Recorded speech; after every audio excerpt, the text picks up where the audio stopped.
Doug Emhoff's ex-wife. Okay, now why do I mention her? Because she is coming to Kamala Harris's defense.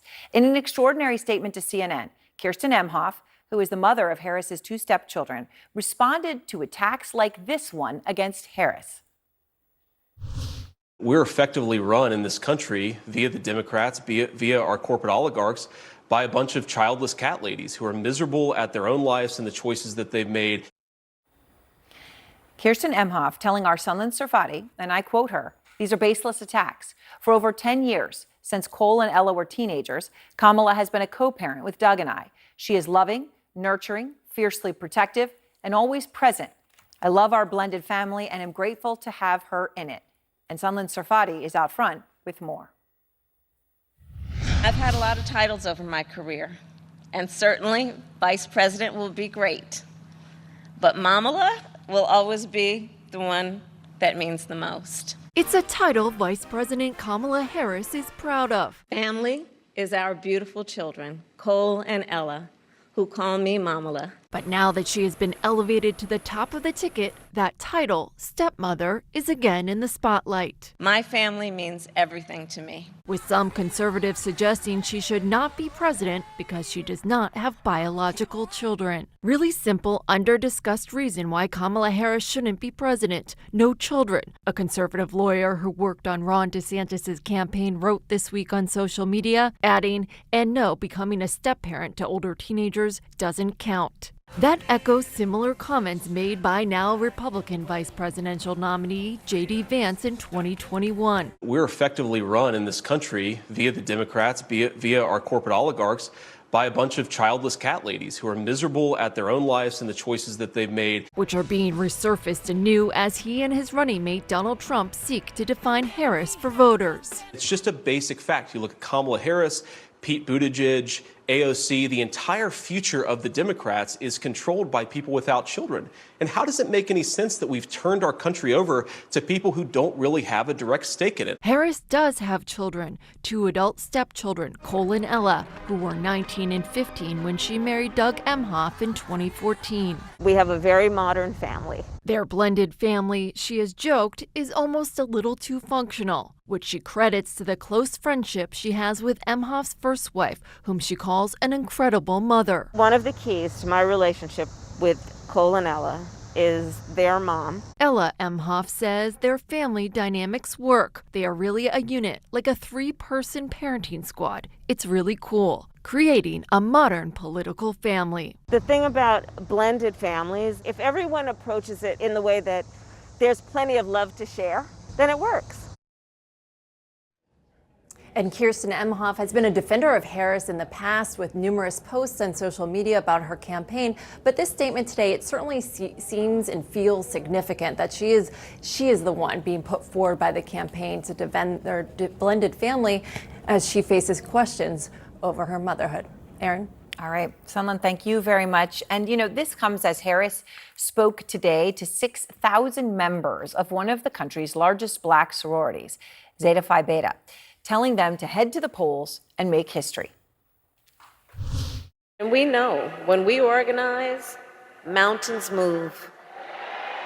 When we mobilize, nations change. And when we vote, we make history. So let us continue to fight with optimism, with faith, and with hope. Because when we fight, we win. Out front now, Stacey NC Grant, the international president and CEO of Zeta Phi Beta sorority. And you will show her right now so you can see her. She was on stage with Kamala Harris today. And Stacey, I appreciate your time. So you were there and on stage with her. What was it like in that room as she spoke today? Erin, it was absolutely magical. The energy in the room was electrifying, and we were able to say that we are the road to this history-making opportunity, that she stopped in Indianapolis, Indiana, to visit the Grand Boule of Zeta Phi Beta Sorority Incorporated. And can I say, Erin, thank you for all that you do to bring us real news, authentic truth that we can digest and make decisions about how our country moves forward. Oh, we appreciate that. So, we know that President Biden, and this had been one of the real weaknesses in his campaign, he had been losing some black voter support to Trump in recent months, right? We saw it in poll after poll.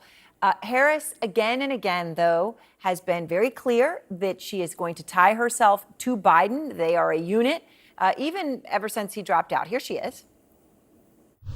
I love Joe Biden, our incredible President Joe Biden. President Joe Biden fights for the American people. Joe Biden is a leader with bold vision. We have so many darn good reasons for loving Joe Biden.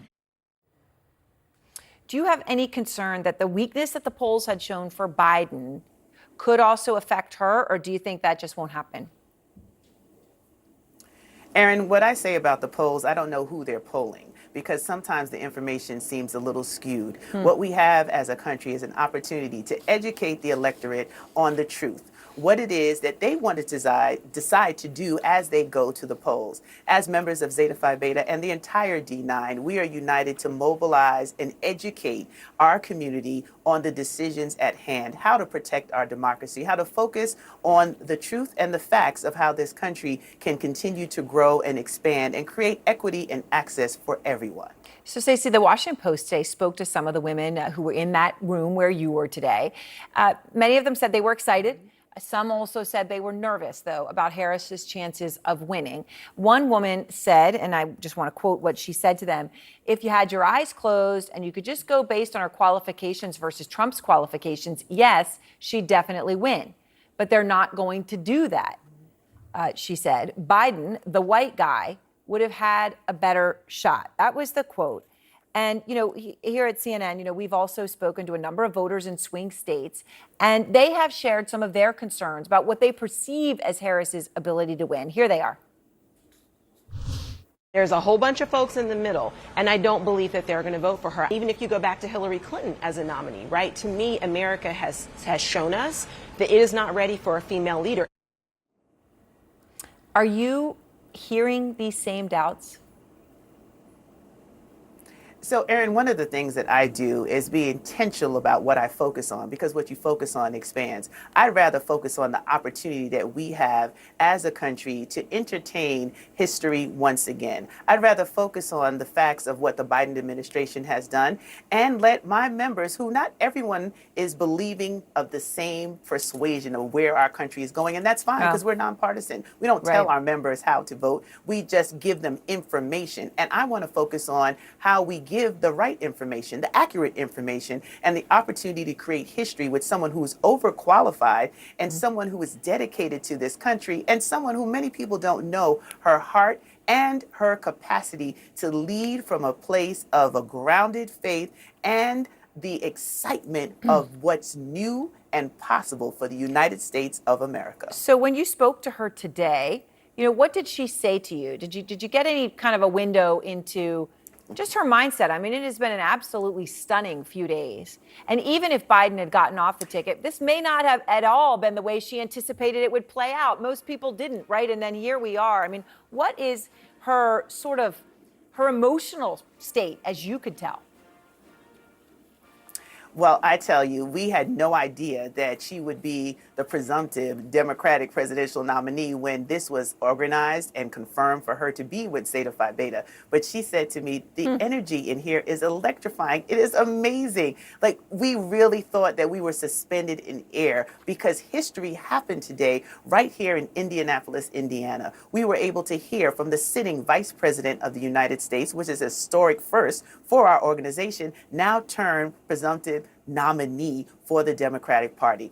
It was a history-making moment. It was an opportunity for our members to hear more about her record and her proud opportunities to have served with President Biden. She's not going to stop talking about it. They have done a great job leading this country, and she wanted to share that. And our members have an opportunity to listen and to make their decisions when they go to the poll. But what is absolute, we are getting out the vote because all of us understand the importance of this moment. And as a member of the D9, we are all working together because we're stronger together. And the Black vote and our vote will influence this election. All right. Well, Stacey, thank you very much. I appreciate it.